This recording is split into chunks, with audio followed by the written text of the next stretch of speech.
बिस्मिल्लाहिर्रहमानिर्रहीम। प्यारे बच्चों, क्या हाल है? ठीक है, उम्मीद है कि आप खैरियत से होंगे।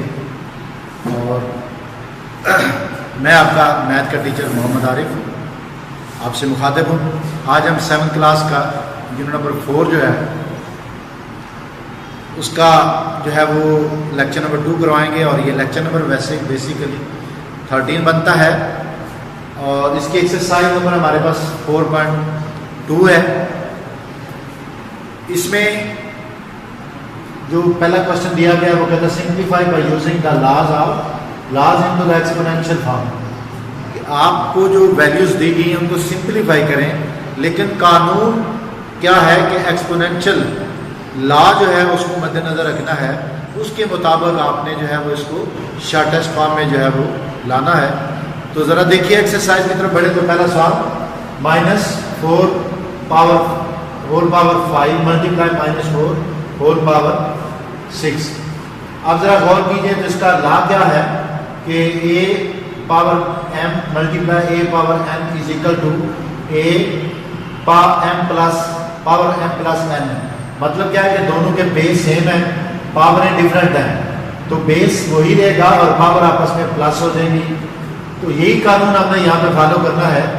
इनके जरा देखें, दोनों के बेस सेम है, तो इनकी बेस सेम होने की वजह से बेस वही रहेगा और इनकी पावर जो है वो प्लस हो जाएगी।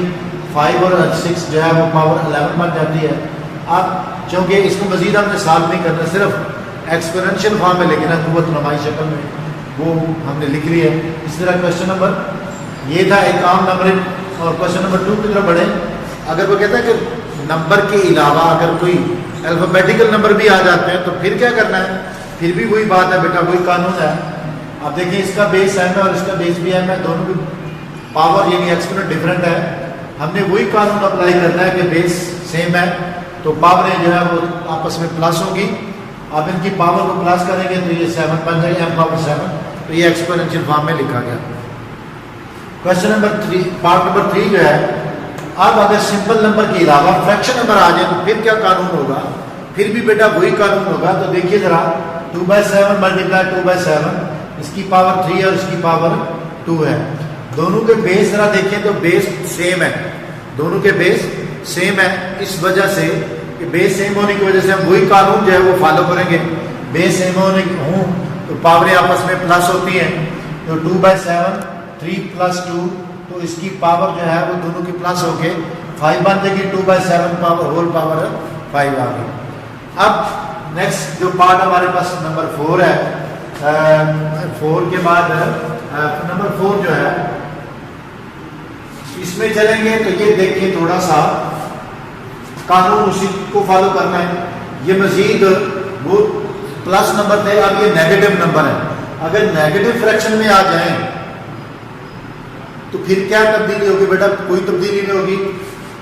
सिर्फ ये बच्चों की जो है वो एक नॉलेज के लिए बाद में बार बार डिफरेंट करके दे रहे हैं ताकि बच्चे अच्छी तरह समझ जाएंगे। अगर इस तरह के नंबर भी आ जाए तो हमने कानून जो है उसको फॉलो करना है, कानून के मुताबिक चलना है। तो पहले देखिए ये भी बेस सेम है दोनों के, तो आप पावर इनकी डिफरेंट है।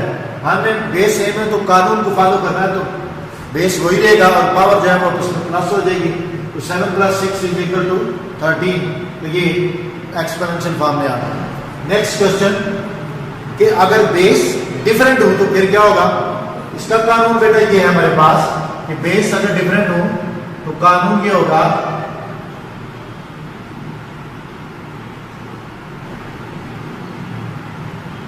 कि बेस आपस में मल्टीप्लाई करेंगे, बेस आपस में मल्टीप्लाई करेंगे, पावर वही रहेगी।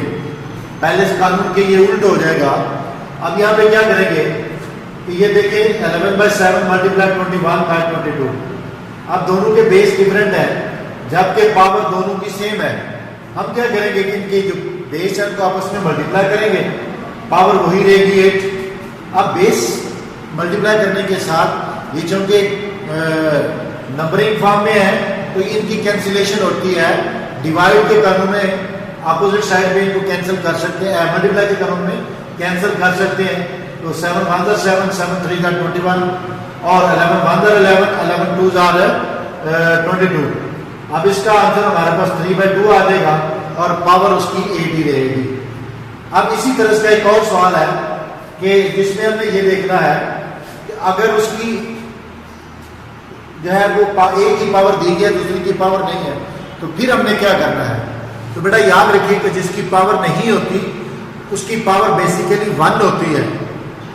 जिसकी पावर नहीं होती उसकी पावर जो होती है 1 होती है। इसी तरह जिसका कोफिशिएंट नहीं होता उसका कोफिशिएंट 1 होता है। पहले जो वैल्यू है इसकी पावर नहीं है, जबकि दूसरी की वैल्यू हमें पावर जो है उसको 11 दी गई है। अब इन दोनों के बेस सेम है। बेस सेम होने की वजह से कानून को फॉलो करते हुए हम क्या करेंगे कि पावर को क्रॉस करेंगे। इसकी पावर नहीं है तो इसकी पावर समझे 1 है, 1 + 11 कर दिया। अब इन दोनों की पावर जो है वो प्लस जब होगी तो -x/y होल पावर जो है वो 12 बन जाएगी। ये था क्वेश्चन नंबर 1। अब क्वेश्चन नंबर 2 की तरफ बढ़ते हैं। बेटा वो कहता है कि verify the following by using the laws of exponent. Exponent का लॉ जो है उसको वेरीफाई करें। वेरीफाई मतलब तस्दीक करें कि उसमें कि बेस सेम हो तो क्या करना है, और अगर बेस डिफरेंट हो तो क्या करना है। और अगर बेस आपस में मल्टीप्लाई कर चुके हैं, एक तरफ मल्टीप्लाई कर चुके हैं दूसरी तरफ डिफरेंट है, तो एंड में दोनों का सेम आंसर आ सकता है या नहीं आ सकता। कानून को फॉलो करते हुए हम देखेंगे 3 × 5 whole power 4 is equal to 3 की पावर 4 × 5 पावर 4, यानी एक्सपोनेंट जिसे आप कह सकते हैं। अब देखिए ये दोनों जो है बेस ये डिफरेंट है, इसके भी बेस डिफरेंट है। अब इसको हम क्या कर सकते हैं, ये पहले ही ब्रैकेट फॉर्म में इनको मल्टीप्लाई करें तो 3 × 5 के उसी तरह रहेंगे। अब इनकी जुदा जुदा अगर पावर हो कानून के मुताबिक, जैसा कि हमारे पास कानून ये है कि बेस आपस में डिफरेंट है, पावर सेम है, तो हम उसे आपस में मल्टीप्लाई कर सकते हैं, पावर वही रहेगी। अब इनको आपस में मल्टीप्लाई करें तो पावर जो है वो 4 ही रहेगी। अब ये दोनों सेम वैल्यू में आगे यहाँ तक भी लिखें तो तब भी ठीक है। अगर इसको आगे मजीद 15 बना दें तभी बात है। मेन मकसद क्या है, इनकी वैल्यू आपस में इक्वल करना, प्रूव करना कि दोनों तरफ इक्वल है या नहीं है। तो verify left hand side is equal to right side, साबित हुआ कि लेफ्ट साइड जो है वो राइट के इक्वल है। इसी तरह अगर बेस सेम हो, ये था बेस डिफरेंट है, अब बेस सेम हो तो फिर क्या कानून, वही कानून जो पहले हमने सीखा है। अब बेस जो है आपस में इन दो जो वैल्यूज हैं इनके बेस सेम है, पावर डिफरेंट है, तो क्या करेंगे कानून के मुताबिक इनकी पावर को प्लस कर देंगे। और ये ऑलरेडी पहले ही प्लस फॉर्म में है, हमने इसको उसके बराबर लाना है। तो जब इसको प्लस किया तो ये 2 की पावर 9 आ गई जो कि सेम इसके बराबर है। अब इसके बराबर होने की वजह से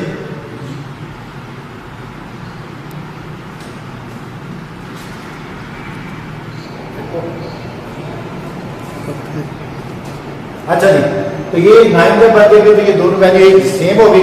तो इससे हमें मालूम ये हुआ कि कानून अगर डिफरेंट हो यानी कि अलग अलग लिखा हो उसे हम क्लोज फॉर्म में लिख सकते हैं, और क्लोज में हो तो उसे हम ओपन फॉर्म में लिख सकते हैं। ये हमारे पास अथराइज हासिल है, हमें हासिल है, तो इसलिए हमने इसे ओपन से यानी ये अलग अलग है, हमने इसको क्लोज फॉर्म में लिखा तो दोनों सेम आंसर आ गए। प्रूव दैट यानी left hand side is equal to right hand side. अब ये हमारे पास वही कानून को जो है हमने प्रूव करना है कि अगर हमारे पास बेस डिफरेंट है, पावर सेम है, तो वो ओपन फॉर्म में है, और इधर अगर कोई साइन नहीं है तो फिर क्या होगा। याद रखिए जब भी कोई दो ऐसे डिजिट या दो ऐसी वैल्यूज या कोई अल्फाबेटिकल ऐसे न्यूमेरिक वैल्यू जो रखते हैं उनके दरमियान में अगर कोई साइन नहीं है तो समझे मल्टीप्लाई का साइन है। अब ये आपस में दोनों डिफरेंट एक्स और वाई है, ये कहीं भी आपस में मिक्स नहीं हो सकते, ये एक नंबर नहीं बन सकते, ये जुदा ही रहेंगे, चाहे वो साइन लगा दें तब भी या साइन ना लगाए तब भी। तो इनको मल्टीप्लाई करेंगे तो ये इसी फॉर्म में वैसे आ जाएगा। इसको हम मल्टीप्लाई फॉर्म में लिख सकते हैं, दोनों को जो है जुदा जुदा वैल्यू दी गई है, एक ही वैल्यू के नीचे हम दोनों को लिख सकते हैं, तो x × y whole power m। So power जो है वो दोनों की सेम एक ही शेप में दोनों आंसर बराबर आ गए। तो verify that left hand side is equal to right hand side. Next हमारे पास जो पार्ट है वो ये है कि बेस सेम है लेकिन पावर डिफरेंट है। अब ऐसी पावर जिसको ना तो हम प्लस कर सकते हो, जिस तरह ये वैल्यू थी ये कहीं भी एक नहीं हो सकते, ये इसी शक्ल में रहेंगे। सो अगर ऐसी फॉर्म में जो ऐसे पावर के डिजिट आ जाते हैं जो आपस में मिक्सअप होके एक नहीं हो सकते, तो उसी फॉर्म में रहेंगे। ये दोनों ओपन फॉर्म में है, ये क्लोज फॉर्म में है, इनका बेस सेम है तो पावर प्लस होगी। ये ऑलरेडी पहले ही अपनी ओरिजिनल फॉर्म में से प्लस किया हुआ है। अब देखें ये दोनों पावर से ये प्लस नहीं हो सकती, तो इसी तरह रहेंगे, दोनों सेम फॉर्म में आ गए, सेम शक्ल में। तो वेरीफाई हुआ left hand side is equal to right hand side. ये था बेटा आज का जो आपका टॉपिक, आज का लेक्चर। कुछ सवाल आप अंदर छोड़े गए हैं, वो सिर्फ आपके लिए छोड़े गए ताकि आप इनकी बार बार प्रैक्टिस करें। प्रैक्टिस करने के बाद आप इसके ऊपर मुकम्मल तौर पर अबूर हासिल करें। अल्लाह हाफिज।